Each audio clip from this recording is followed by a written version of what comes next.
ॐ अज्ञानतिमिरन्धस्य ज्ञानाञ्जनशलाखया चक्षुरुन्मिलितं येन तस्मै श्रीगुरवे नमः। नमो ॐ विष्णुपदाय कृष्णप्रेष्ठाय भूतले श्रीमते भक्तिवेदान्तस्वामिन् इति नामिने। नमस्ते सरस्वती देवे गौरवाणी प्रचारिणे निर्विशेषा शून्यवादी पाश्चात्यदेशतारिणे। जय श्री कृष्ण चैतन्य प्रभु नित्यानंद श्री अद्वैत गदाधर श्रीवासदि गौर भक्तवृंद। हरे कृष्णा कृष्ण कृष्ण हरे हरे, हरे राम राम राम हरे हरे। हरे कृष्णा। तो ये चार कुमार महाराज पृथु की भगवान की जो उनकी भक्ति थी और उनकी जो विनम्रता थी उसको देख करके वो अत्यंत संतुष्ट हुए।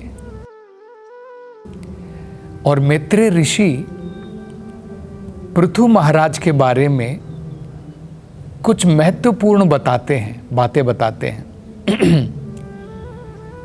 किस प्रकार से पृथु महाराज एक आदर्श राजा थे, एक आदर्श पुरुष थे और एक आदर्श गृहस्थ थे। तो बड़ी सुंदर बातें बताते हैं। पृथु महाराज के चरित्र से, उनके कार्यकलापों से हम भी कुछ सीख सकते हैं। तो क्या कहते हैं? धुर्य महताम। मैत्रेय ऋषि महात्मा विदुर को बता रहे हैं कि पृथु महाराज कोई आम व्यक्ति नहीं थे। धुर्य महताम, धुर्य का मतलब होता है सबसे अग्रणी, अत्यंत महान। महताम मतलब होता है महात्मागण, महात्माओं में भी सबसे उत्तम थे पृथु महाराज। और कहते हैं क्योंकि वो भगवान की अनन्य भक्ति में लगे हुए थे, इसके कारण वो महात्माओं में भी सबसे उत्तम महात्मा थे। अब देखिए, महात्मा आजकल हम लोग जो है एक प्रकार का छापा लगा देते हैं, ये महात्मा ये महात्मा। महात्मा जो है हमारे छापे लगाने से, रबर स्टैंपिंग से नहीं बनता है। लोगों के वोट के द्वारा भी महात्मा नहीं चुना जाता है। महात्मा जो होता है उसका वर्णन भगवद गीता में किया है। नहीं तो आज हम लोग देखते हैं किसी को भी महात्मा बोल देते हैं। तो महात्मा के लक्षण भगवद गीता में बताए कि पृथु महाराज क्यों बताया गया है कि महात्माओं में भी महात्मा थे, महात्माओं में भी उत्तम थे। तो भगवान क्या बताते हैं महात्मा के बारे में? देखिए, वो कहते हैं महात्मनस्तु माम पार्था देवीं प्रकृतिम आश्रिता। हे अर्जुन, हे पार्था, महात्मा कौन है? महात्मा के क्या लक्षण हैं? महात्मनस्तु माम पार्था देवीं प्रकृतिम आश्रिता। माम देवीं प्रकृति, मेरी जो देविक माया है,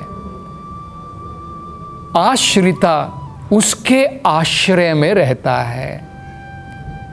भगवान की अंतरंगा शक्ति के अधीन में रहता है। आम व्यक्ति भगवान की महामाया, भगवान की बाहरी शक्ति, उसके अधीन में रहता है।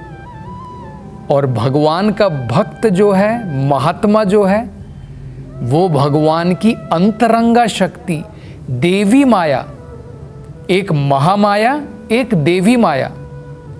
हम लोग किसके अधीन में हैं? हम लोग महामाया के अधीन में हैं। महामाया के अधीन में रहने से क्या होता है? मूर्खता आती है, हम मूर्ख हो जाते हैं, हम भ्रमित हो जाते हैं। और भगवान की देविक माया के अंतर्गत में क्या होता है? हम प्रकाशित हो जाते हैं, ज्ञानवान हो जाते हैं। तो दोनों में बहुत अंतर है। तो ये महात्मा है, उसके लक्षण हैं कि वो हमारी तरह महामाया के अंतर्गत में नहीं है, उसके अधीन में नहीं है, वो भगवान की देवी माया के अधीन में होता है। तो पृथु महाराज भगवान की देवी माया के अधीन में थे। और क्या लक्षण भगवत गीता में भगवान कहते हैं? आगे कहते हैं, भजन्ति अनन्य मनसो ज्ञात्वा भूतादिन अव्ययम। ये ज्ञान प्राप्त करके ज्ञात्वा भूतादिन, कि मैं, भगवान अपने विषय में बता रहे हैं कि महात्मा को जब ये ज्ञान प्राप्त हो जाता है कि भगवान कृष्ण भूतादिन, सभी जीवों के भी भगवान आदि हैं, मतलब उनसे ही सभी जीवों की उत्पत्ति हुई है, उन्हीं के द्वारा सारे संसार की रचना हुई है, उन्हीं के द्वारा सब कुछ उत्पन्न हुआ है। ये समझ करके, और क्या समझ के? अव्ययम, कि भगवान सनातन है। हम तो भौतिक संसार में जन्म लेते हैं, मर जाते हैं, लेकिन भगवान जो है उनका शरीर उस प्रकार का नहीं है। उनका शरीर इनएग्जॉस्टिबल है। अव्ययम का मतलब होता है जो, जैसे आपके पास में पैसा है, आप खर्चा करेंगे तो क्या होता है? आपका पैसा खत्म हो जाता है, व्यय हो जाता है। अव्यय का मतलब होता है आप खर्चा भी करते रहें लेकिन फिर भी उतना ही बना रहेगा। तो भगवान का शरीर, भगवान का अस्तित्व जो है अव्यय है, सनातन है, उसमें कभी घटोत्तरी नहीं होती है, वो घटता नहीं है। तो ये समझने के बाद महात्मा क्या करता है? भजन्ति अनन्य मनसो, एकाग्र चित्त से, एकाग्र मन से भजन्ति, भगवान की सेवा में, भगवान के भजन में लग जाता है। तो महात्मा के लक्षण क्या हैं? बड़े सरल हैं। पहला भगवान ने बताया, देवीम प्रकृतिम आश्रिता, मतलब भगवान की जो देवी माया है उसके आश्रय में होता है। दूसरा क्या बताया? ये समझने के बाद में, ये ज्ञान प्राप्त करने के बाद में कि भगवान कृष्ण ही सभी चीज़ों के आदि हैं, उन्हीं से सभी चीज़ों की उत्पत्ति होती है, ये समझने के बाद में वो क्या करता है? भजन्ति अनन्य मनसो, एकाग्र चित्त होकर के मेरी भक्ति सेवा में लगता है। तो ये दो बड़े महत्वपूर्ण लक्षण जो हैं महात्मा के होते हैं। तो उसी व्यक्ति को महात्मा कहा जा सकता है। तो पृथु महाराज अत्यंत श्रेष्ठ भक्त थे जो भगवान की अनन्य भक्ति में लगे हुए थे। तो इसके लिए उनको क्या बताया गया है? धुर्य महात्मा, मतलब महात्माओं में भी श्रेष्ठ थे। और इसके कारण क्या था? वो कहते हैं, संस्थित्या अध्यात्मा शिक्षया, वही बात बताई है। संस्थित्या का मतलब क्या होता है? जो पूर्ण रूप से स्थित है। किसमें स्थित है? अध्यात्म शिक्षया, एनलाइटनमेंट में, भगवान के ज्ञान में, भगवान की भक्ति में, जो पूर्ण रूप से फिक्स हो गया है, निष्ठ हो गया है, स्थित हो गया है। तो इसलिए वो महात्माओं में भी श्रेष्ठ थे। और उससे क्या मिला उनको? वो कहते हैं आत्मराम, इसके कारण पूर्ण रूप से संतुष्ट थे। जैसे भगवान संतुष्ट रहते हैं। क्यों भगवान संतुष्ट रहते? क्योंकि उनकी कोई इच्छा नहीं है। हम लोग संतुष्ट क्यों नहीं है? हमारी बहुत सारी इच्छाएं होती हैं। तो हम लोग संतुष्ट नहीं हैं। मेरे को ये इच्छा पूरी करनी है, ये पूरी करनी है। जो आत्मा राम होता है वो अपने अंदर में मग्न है, भगवान के पूर्ण रूप से अपना मन उसका भगवान में डूबा हुआ है और उसके कारण उसके मन में भौतिक इच्छाएं नहीं हैं। तो उससे क्या होता है, पूर्ण रूप से संतुष्ट हो जाता है। तो ये जो है मैत्रेय ऋषि बता रहे हैं महाराज पृथु के बारे में। और आगे वो कहते हैं, इस प्रकार से आत्माराम होने के कारण, आत्माराम का मतलब क्या हुआ, पूर्ण रूप से भगवान की भक्ति में जो संतुष्ट है, इसके कारण वो अपना जो भी कार्य करते थे यथा उचितम, जितना उनसे भगवान की सेवा हो सकती थी, अपना कार्य जो है, अपना कर्तव्य यथा उचितम, जितना उनसे हो सकता था वो भगवान को अर्पण करके अपना कार्य करते थे। भगवान को अर्पण करके अपना कार्य करते थे जितना उनसे हो सकता था। और क्या कहते हैं, वो कहते हैं यथा कालम, समय के अनुसार, परिस्थिति के अनुसार अपना कर्तव्य करते थे। क्योंकि समय बदलता है, परिस्थितियां बदलती हैं, उसके अनुसार हमें अपना कार्य करना चाहिए, अपना कर्तव्य करना चाहिए।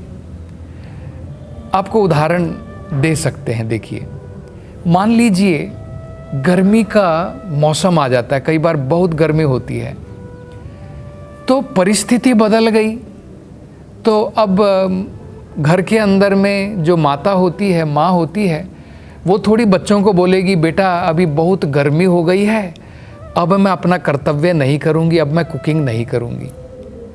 भाई जो चाहिए घर में हो सकता है, माँ क्या करेगी, एक चिमनी लगा देगी कि भाई जो धुआं है, जो गर्मी है, बाहर जा सके।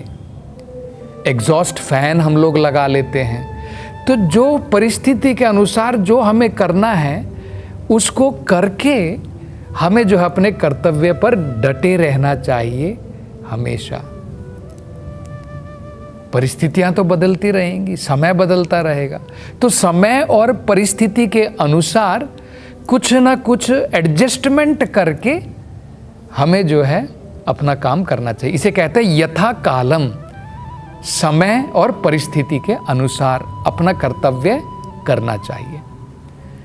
और क्या, यथा देशम, यथा देशम का मतलब होता है जैसा स्थान है उसके अनुसार अपना कार्य करना चाहिए। अभी मान लीजिए आप भारत में हैं, अब भारतवर्ष में मान लीजिए एक सन्यासी है, तो भारत में तो बहुत सारी पवित्र नदियां होती हैं, तो पवित्र नदियों में जाकर के वो स्नान करेगा। आपने देखा होगा साधुगण क्या करते हैं, गंगा नदी में, यमुना नदी में स्नान करते हैं।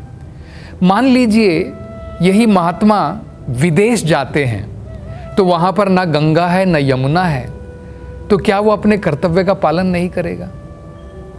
यथा देशम, देश के अनुसार, स्थान के अनुसार, तो वो क्या करेगा, अपने मन के अंदर में गंगा और यमुना को जो है याद करके उस प्रकार से स्नान करता है। जैसे उदाहरण के तौर पर हम गंगा का जल पवित्र मानते हैं। आप एक ऑर्डिनरी नलके से जल लेते हैं और भगवान को जो है अर्पण करते हैं, भगवान को चढ़ाते हैं। क्या वो ऑर्डिनरी जल रह जाता है, पानी रह जाता है? भगवान को चढ़ाने के बाद में वो भी अमृत हो जाता है। उसको क्या बोलते हैं? चरणामृत बोलते हैं। उससे आप अगर भगवान का अभिषेकम करते हैं, मान लीजिए आपको गंगा जल नहीं मिला, यमुना जल नहीं मिला, क्या इसका मतलब है कि आप भगवान का अभिषेक नहीं करेंगे? आपको कॉरपोरेशन का पानी मिल रहा है, उसी पानी को भगवान को अर्पण करके हम जो है भगवान की सेवा में लगाते हैं, वो भी गंगा जल बन जाता है, अमृत बन जाता है। भगवान के चरणों को जो भी जल धोता है वो चरणामृत कहलाता है। तो देश के अनुसार, स्थान के अनुसार हमें अपना कर्तव्य एडजस्टमेंट के साथ में करना चाहिए। और क्या कहते हैं, यथा बलम, जितनी हमारी शक्ति है उसके अनुसार हमें भगवान का काम करना चाहिए।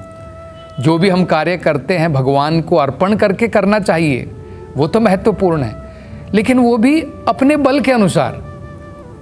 भगवान जो है ये नहीं देखता है कि तुम बहुत बड़ा कार्य कर रहे हो भगवान के लिए, तुम्हारी जितनी क्षमता है उसके अनुसार करो।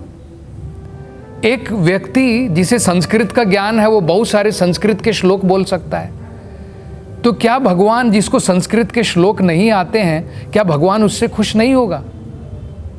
अगर वो प्रेम से अपने मन से जितना उसके अंदर में शक्ति है, जैसा उसने वेदों से सीखा है, उसके अनुसार अगर वो निष्ठा के साथ में भगवान से प्रार्थना करेगा, भगवान उससे अधिक प्रसन्न होगा। आप उदाहरण के तौर पर देख सकते हैं, हनुमान जी जब पुल बना रहे थे सागर के ऊपर, राम जी, हनुमान जी बड़े बड़े पत्थर फेंक रहे थे और वहाँ पर बंदर थे। बाकी बंदर हनुमान की भांति ताकतवर नहीं थे, वो छोटे छोटे पत्थर फेंक रहे थे। और रामायण में एक प्रसंग आता है कि एक छोटी गिलहरी भी छोटे छोटे कंकड़ फेंक रही थी।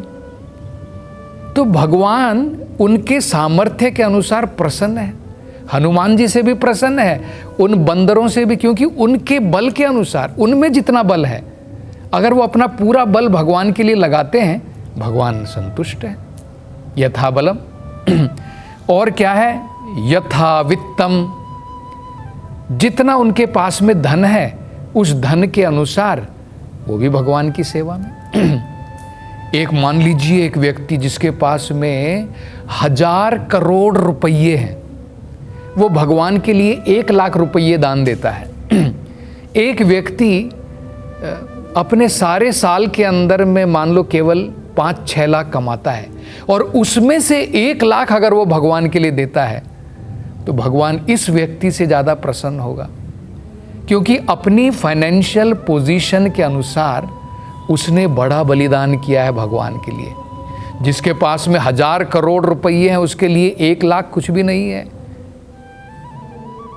तो यथा वित्तम, तो इन सब के अनुसार ब्रह्मा सत्कृतम, भगवान की संतुष्टि के लिए वो कार्य करते थे। तो और मैत्री ऋषि क्या बताते हैं, इसकी चर्चा हम अगली कथा में करेंगे। हरे कृष्णा।